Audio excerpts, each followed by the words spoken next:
Hello and welcome everybody to Flying Ferron's Variety 5, coming to you unscripted for the very first time here on my channel. I've been talking about wanting to start gaming coverage, gaming content here for a while now, since I redesigned and relaunched my channel back in June 3 months ago, and here now we are, finally doing it. We are looking at the original Twisted Metal from 1995, originally on the PlayStation 1. This game goes back to make it PlayStation's longest standing, longest running exclusive series. This game goes back a long way for me. It means a lot to me. There's a picture somewhere that I have in my possession. I'll put it up on screen if I'm able to find it and figure out how to put it up.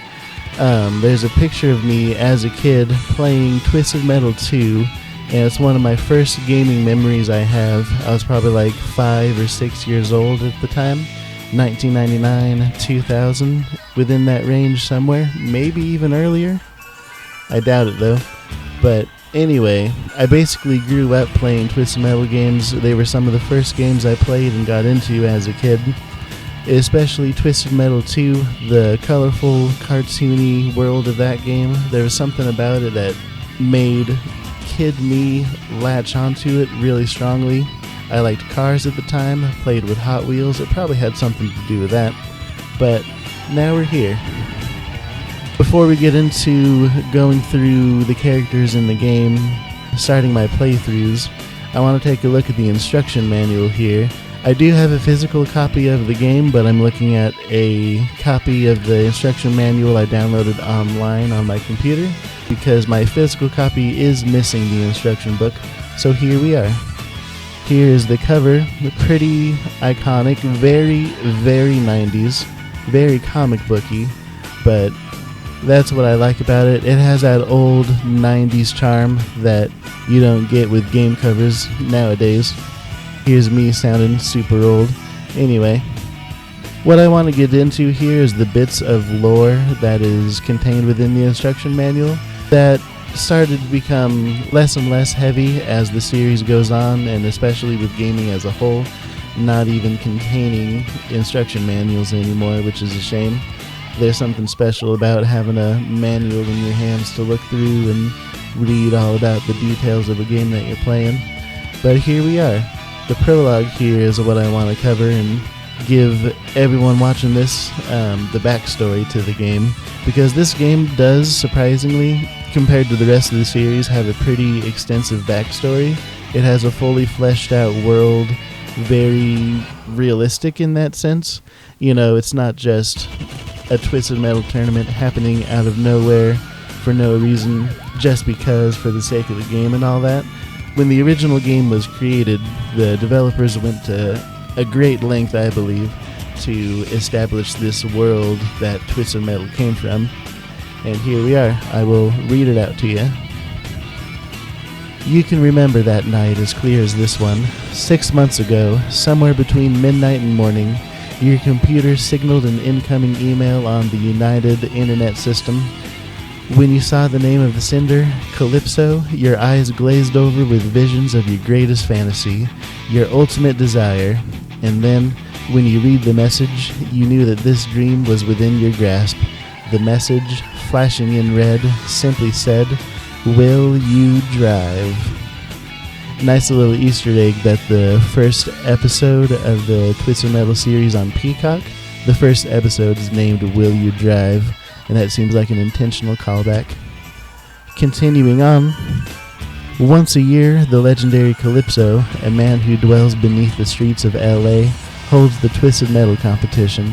The contest takes place all around the Los Angeles area and calls upon vehicles of every kind to battle to the death. The one driver still alive at the end of the night is granted any request, any prize he asks for. There are no limits on price, size, or, according to some, even reality. Your special invitation from Calypso has given you the chance to do battle in Twisted Metal. This is where all of your skills, all of your luck, and all of your guts are put to the test. This is where life and death decisions occur every instant. This is where the Grim Reaper lurks around every corner, waiting to strike. And this is where your ultimate dream can come true. Welcome to the big time. Welcome to Twisted Metal. And that's that. Looking further on in the instruction book, something I want to point out that didn't return for future games is the idea of refs. Pedestrians, like peaceful, passive pedestrians, those would come back.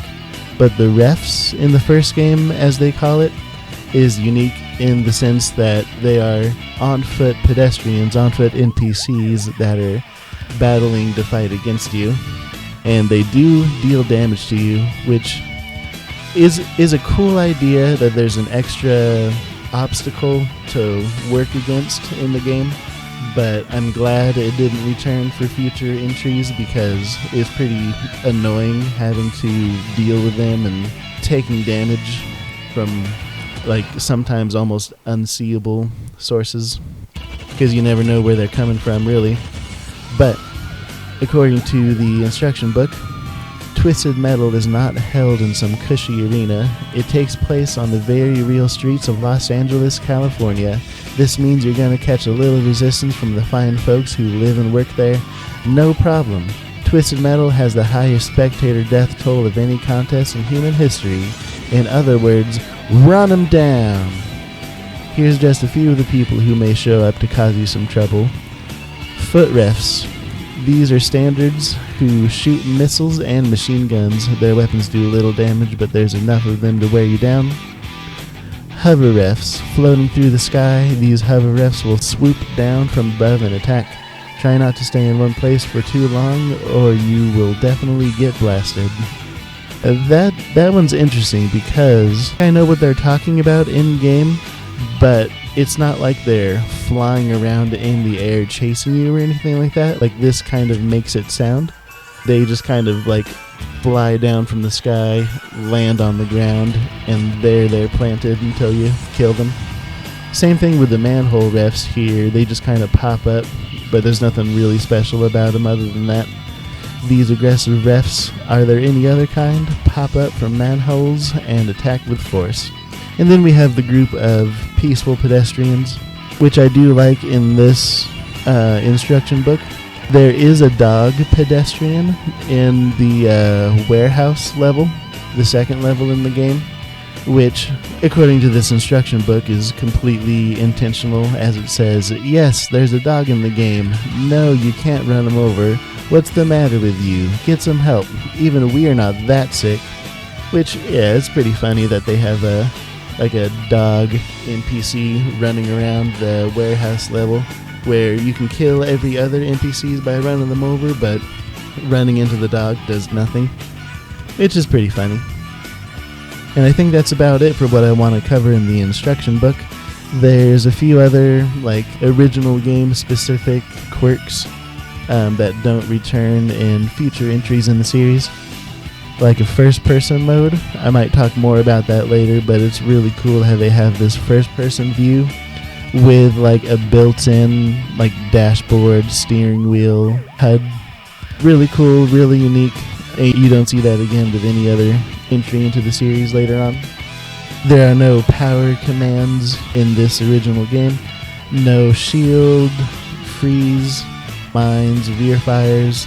In the form of commands, at least, there are pickups in the game instead for freeze missiles, rear fire missiles, mines that you have to pick up.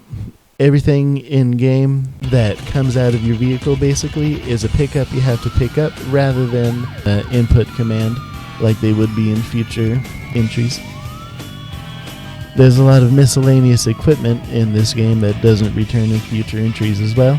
A collection of pickups that have more of a utility purpose than anything that has a combat use. Things like tire spikes, dropping them behind you will slow down opponent cars who are following you. Doesn't deal any damage, it just slows them down. There's catapults that you can place down that'll launch either you or opponents that are chasing you into the air. Rear flame, which this thing is useless in my opinion because it's like Thumper's flame special, but it's a pickup, but it shoots behind you rather than in front of you.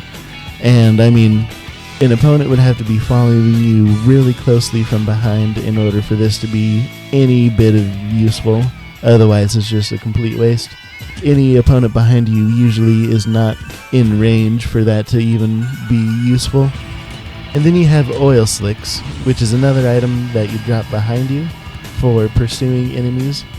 With the oil slicks, it causes them to lose control of their vehicle in a way that it makes them so basically the brakes don't work, you can't steer, you'll just keep sliding in the same direction you were going in when you hit the oil slick. Some neat little utility pickups like that are kind of novel for the game, but definitely it was the right call to trim them out of the game for future entries. And here, scrolling through, I'm not going to stop and read any of them specifically, but I might when I'm going through my playthroughs of the individual characters. But here are the characters in the game as they are in the instruction book.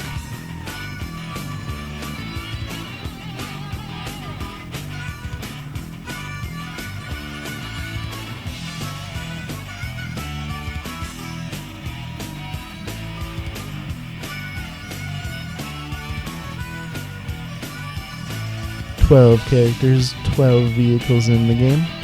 Might be the smallest roster of characters in the game. I don't think any other future game had as little as 12, but of course it's the first game, so you can't expect too much.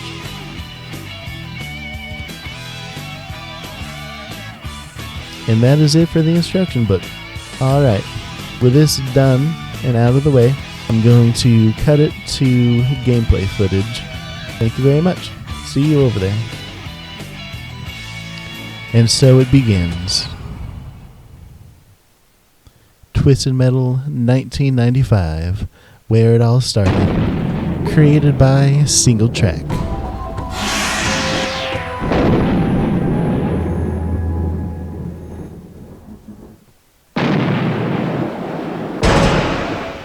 What an intro. Alright.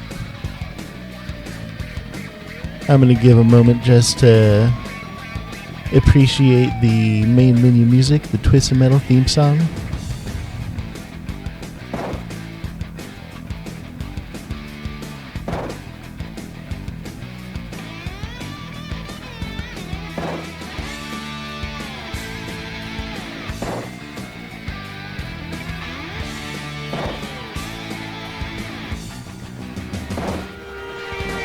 Honestly, this is what my childhood sounds like.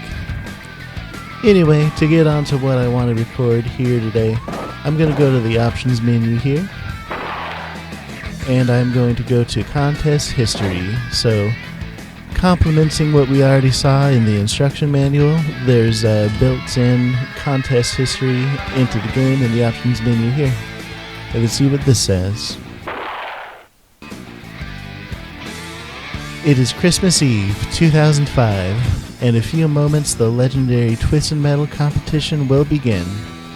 Deep within his stronghold, far beneath the streets of Los Angeles, the contest's demented creator, a man who calls himself Calypso, watches and waits. He is prepared to pay the winner any prize he or she requests, no matter how rare, no matter how costly, no matter the consequences. A dozen competitors have been personally selected by Calypso to do combat in the 10th running of the Twisted Metal competition. They come from every background: assassins, mercenaries, vigilantes, professional drivers, social misfits, and joyriders. All are out for one thing tonight, the chance to battle for their ultimate dream. Tonight, one dream will come true. Tonight's combatants are...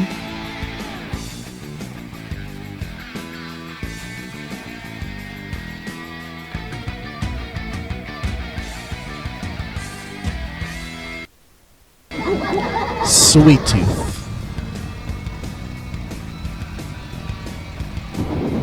Yellow Jacket,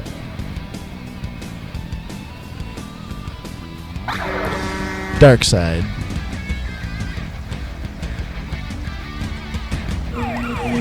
Outlaw, Thumper.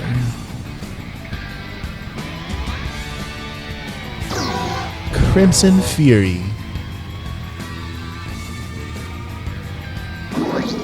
Pit Viper. Her one and only appearance. Warthog.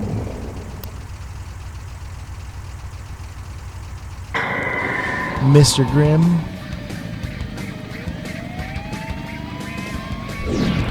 Spectre.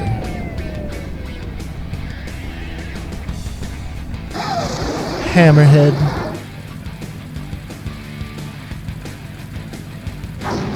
And Roadkill. Quite a cast of characters. Definitely really good for the first game in the series. And that's that. While I wrap up recording the gameplay footage for this video, I'm going to go down here and play these demos that are also built into the game. But yeah, for the contest history that we just looked at, the way that was presented to us with just text scrolling over Calypso's face is the way that all the endings in this game are, unfortunately. Originally, there was intended to be live-action endings, but those were scrapped and cut out of the game, and what we got instead were just last-minute text-based endings. So it's a shame with what could have been, a shame with what was cut out.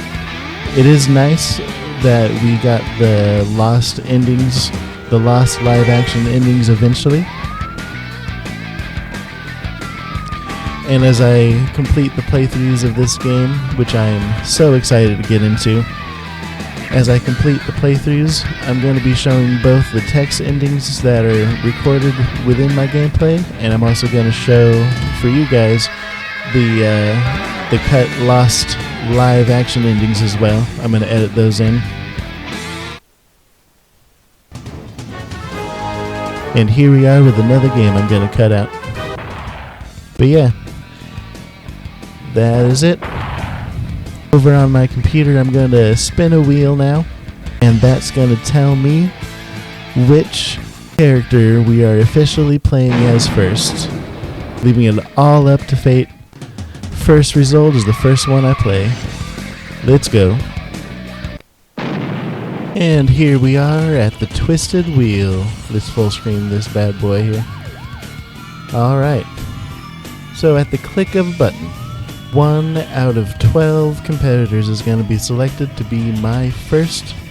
Who is it going to be?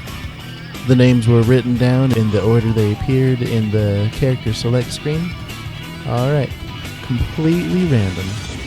3, 2, 1, and spin.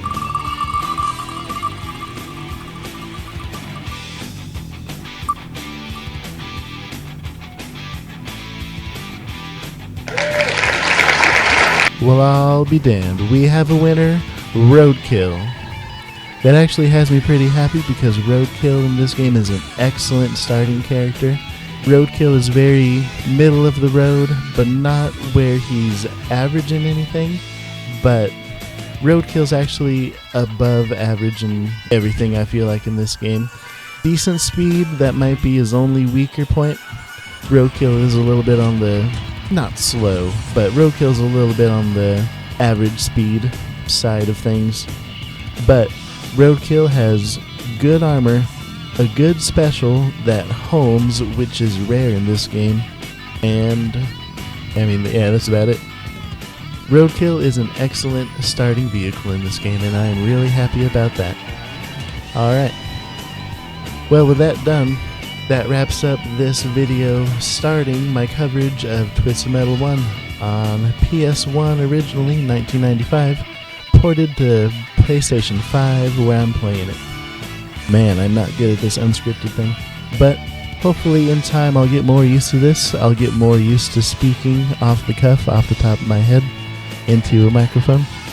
But yeah, with Roadkill selected as my first vehicle to play as in Twisted Metal, I'll be getting started with that shortly.